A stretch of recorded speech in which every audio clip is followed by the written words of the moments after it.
So just again, a little bit about myself. I'm a geriatrician, but I also have an interest, a research interest in fall and fall prevention, as well as a master's in public health. And prior to coming and doing geriatric clinical fellowship, I had spent some time in understanding and the ins and outs of home safety prevention. So this is where some of this is coming from. And in my work at the VA, I'm currently working with an occupational therapist in ways to increase the access to home safety interventions. So what I'm going to be talking about today is a little bit about what those involve, what is home safety, what are the hazards that we're talking about, and particularly related to fall and fall prevention, some of the evidence behind it, and then kind of how do we access this.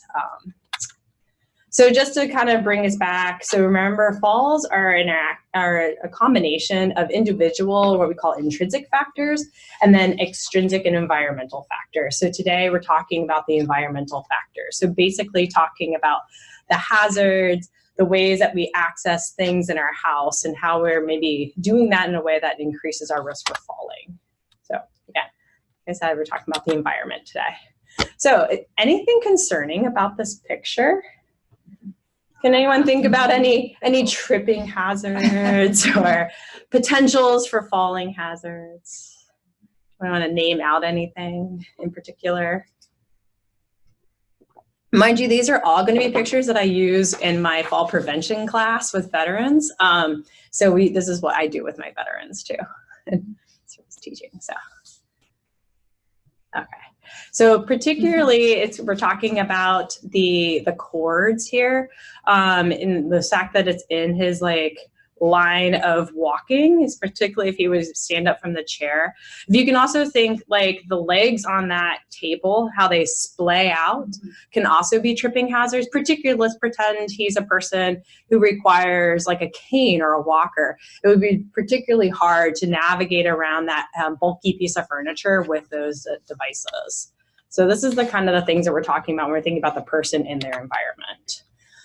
So just so you realize, falls happen about 55% of the time in the house, and they also happen quite a bit outside and around the house, both of which are associated with a different level of risk of injury, but both have associated injuries. And within the home, it's really important to think about kind of where the concentration of falls happen or where the highest risk injury falls happen, particularly as we're taking fall histories. So, the living areas are kind of a no-brainer just because that's where primarily people spend all their time, and there's bulky pieces of furniture. The garage and outdoors, as we said earlier, just because of the uneven landscape, they're probably getting up and down on ladders. There's rocks and other hazards like that. The bedroom, again, for the fact that people are resting in there, it's nighttime, and particularly, again, the types of furniture that they're navigating up and around and off of. And then what's also important to note is that the stairs and bathroom, even though, again, those might be lower risk from a standpoint of prevalence, the risk of injury is particularly high. And mostly it's because of the mechanism of injury or fall, right? They're falling either on very hard surfaces, they're slipping, the displacement of their center of balance while they're doing certain activities in those spaces is part of that reason. So let's talk about the different types of hazards. So we think of one group of hazards as structural hazards. So these pictures are kind of demonstrating that. So these are going to be stairways without railings, like you see in that front porch, right? Can you only imagine? I, for instance, have a veteran right now that we're trying to get home who is only using crutches because he's non-weight bearing on a leg, and to have him get up and into those stairs would be impossible. So that's part of it. So therefore his home is inaccessible to him, right? Had he had a railing, it might be a little bit of a different story. And we actually were able to install a railing in the time frame so that he can get home and discharge sooner from our setting. As you'll see, the clutter, and particularly on the stair steps, is another a sign of hazards, and clutter just anywhere, not even on staircases, can be that. And as you see, this is kind of associated with almost a 10-fold risk of injury, these types of hazards. Another bucket of hazard are tripping and slipping. So those can be the cords that we saw from that other picture. They might be, the flipped up ends of rugs or area mats. Other things like the other See rug that's down there in that lower corner is kind of white and bushy. The thing about that is actually, like, if you had neuropathy and you were unable to see certain things like, toys or other things hidden in that, those could be, again, things that you would step on, cause acute foot pain or foot injury, and then can lead to a fall. This is, again, another kind of picture of, again, clutter around certain spaces, just not picking up and putting away bed sheets. You can get tangled up in those. You can see all the amount of magazines and and paper particles and things like that around the other person's feet. Get some other pictures. Environmental obstacles. So that can be, a variety of different things. So it could be the size of furniture, it could be the height of furniture, particularly if a person has lower extremity weakness and they have a hard time standing up from a low bed or from a low chair. Those can be reasons for falling. These are probably the things that are most prevalent within a person's home or within their environment, or just how the house and the lighting and things like that have not adapted to their changes in their physical function or health problems. And then lastly, but probably most important and hardest to change, is safety awareness and habits. So this is an excellent picture of said habit of a person getting up on top of a chair and reaching inappropriately way out in front of them for a box that's up high. That chair, it probably is on a slippery surface, probably doesn't have great nubbings on the bottom of the chairs because they easily slip out, let alone just her ability to navigate that, let alone her footwear that she's wearing while on said chair is not supporting her ankles or foot. And these are the things that we call like faulty habits or risky behaviors in class, let alone I call this with my patients. And I talk about it's like the stupid things we do all the time that we train ourselves to do, but we kind of have to untrain ourselves.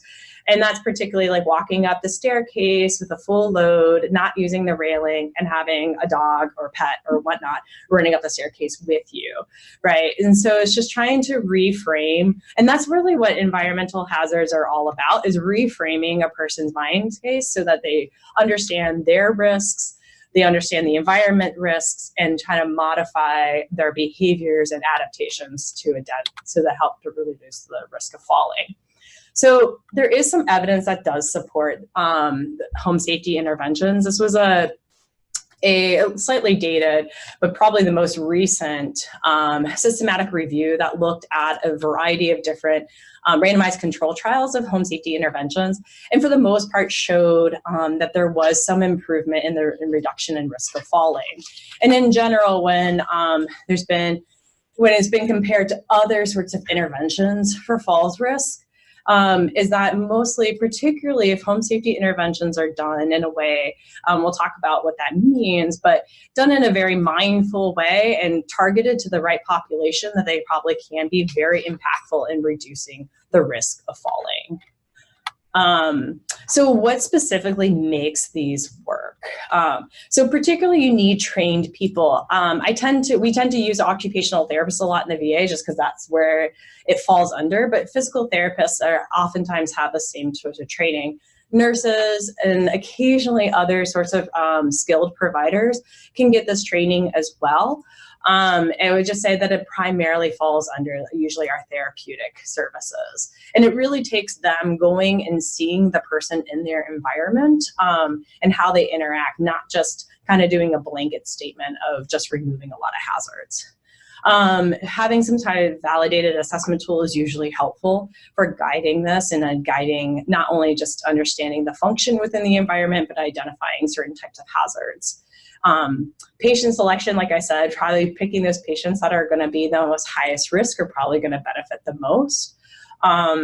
Understanding that person-environment interaction, which we'll talk about here in a second, and doing a functional assessment, and then really following up with them. And that's where you kind of get this buy-in and adherence and behavioral component to home hazard reduction. So briefly, just to kind of explain this slightly busy slide, but really important concept, is really just this concept of in-person environment fit is really talking about how a person interacts with their environment. And so much of that has to do with not only their physiological function, but their cognitive, and then also the values that they have about their environment too, right? And then with that is kind of then when you're trying to talk about changes or modifications, it's partly, you know, addressing their needs, their wishes, their goals, and then modifying things in a way that they are actually going to accept and be able to identify and adhere to. So just to give those some like low hanging fruit options that you can think about, that you can even recommend or maybe even write in orders if you're trying to refer someone to occupational therapy or physical therapy for home safety, is thinking about things like grab bars, shower chairs, and benches. Those are particularly helpful within the bathroom, helping people maintain their independence, but maybe doing certain activities in a safer way. Handrails on stairs, outside and interior. Ramps, maybe possibly, at least in the VA, we're able to sometimes order these things and facilitate that, which is really great to help with access both in and out of the house. Lighting is a really simple option, and really increasing the wattage, particularly when they're doing certain types of activities around their sitting areas, right, so that they can navigate around those furniture pieces. Reachers are particularly like long-handed kind of pinchers, if you will. So those help with that, you know, in that case where that woman was like reaching up and far away, then doing again what we call a displacing activity. This allows for a person to reach out in front of them and maybe not putting their center of balance off. Night lights are again great options for at night, or even flashlights at the bedside when they're trying to go to the bathroom and navigating their environment during those times. Furniture risers are ways to kind of increase the height, as well as there's such things for toilet risers too, to increase the height to make it easier for them to get up and off. Different types of nod skid surfaces. And then the personal alert systems don't necessarily protect you from falling, but I always add them into this list because I think they're really important things to consider. And us in the VA, we're actually able to order these, and that's a physician order. Not the physicians are the only ones able to order it, but it's just something, again, important to think about, because sometimes when these recommendations come from the doctor or their provider, whoever that might be, it kind of carries a little bit more weight than if it's just something that they hear or read about. So lastly, let's just think about who and how to refer to home safety. So some of the questions I think about that go through, at least through my mind, or that I talk to patients that make them think this is a better person fit for an occupational therapist, is one, are they really worried about falling or being unsteady when they're performing certain tasks like ADLs, such as bathing, dressing, toiling, performing these chores around the home? Because they could really benefit from an OT, like actually sitting down and talking to them about those occupational things and maybe modifying them. Getting a detailed history of their falls history, which may suggest various environmental behavioral factors that are increasing their risk for falling or causing falls. So i.e., do they fall while walking to the bathroom at night when getting out of the bathtub? They live alone, have sensory or functional impairments. So they're just these people that are really worrisome and scary. I have a guy who's blind, who's deaf, who is 99 years old, lives by himself. Scary. It's just a scary situation. So that is a person I want to send to someone home with and into the house to see how are they doing in their environment. And then are they just, again, a high-risk faulter where they're falling multiple times, or they're at really high risk of injury. So you really want to prevent those.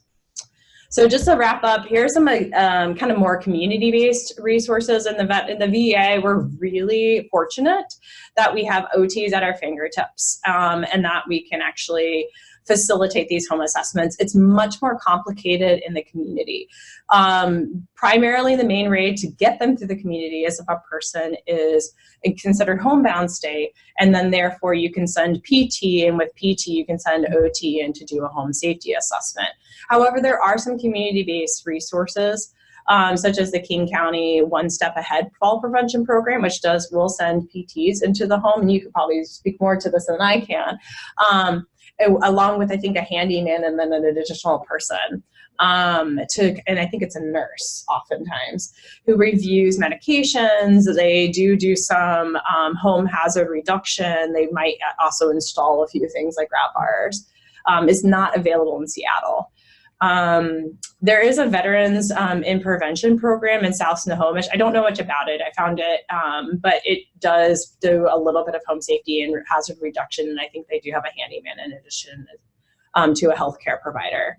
And then just something you can offer to your patients as a resource is the CDC, the Centers for Disease Control Checklist for Safety, which I put a picture of there. It's located on their STEADY website, which is their stopping injury prevention in older adults fall prevention